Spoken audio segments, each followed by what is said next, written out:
নমস্কার বন্ধুরা, আবার একটা নতুন রেসিপি নিয়ে চলে এসেছি। বাটা মাছ দিয়ে ভেন্ডি আলু রান্না করবো, আপনারা দেখতে থাকুন। মাছগুলোকে লবণ হলুদ মাখিয়ে নিয়েছি, এবার সরষের তেলে ভেজে নেব। মাছগুলো একটু লাল লাল করে ভেজে নেব। মাছ তুলে নেব, ভাজা হয়ে গিয়েছে। ওই তেলে আলুগুলো দিয়ে ভেজে নেব। একটু ভাজা ভাজা হয়ে গেছে, ভেন্ডিগুলো দিয়ে দেবো।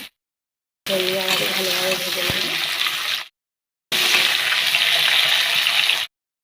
ভেন্ডি আর আলু হালকা করে ভেজে নিয়েছি, তুলে নেব। তেলের মধ্যে কালো জিরে দিয়ে দেবো, পেঁয়াজ, লঙ্কা, একটু ভাজা ভাজা হয়ে গেছে, আদা দিয়ে দেবো,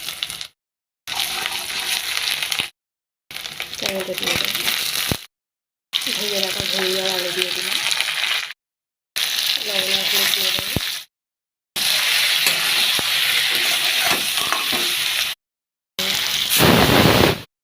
তরকারিটা ফুটছে, এখানে সর্ষে আর জিরে বেটে নিয়েছি, সেটা দিয়ে দেবো।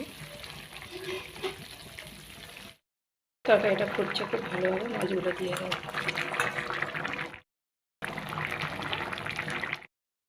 দেখুন বন্ধুরা, বাটা মাছের তরকারির কালারটা কত সুন্দর হয়েছে। কাঁচা লঙ্কা দিয়ে বানিয়েছি, আপনারা এইভাবে বাড়িতে বানিয়ে নিতে পারেন।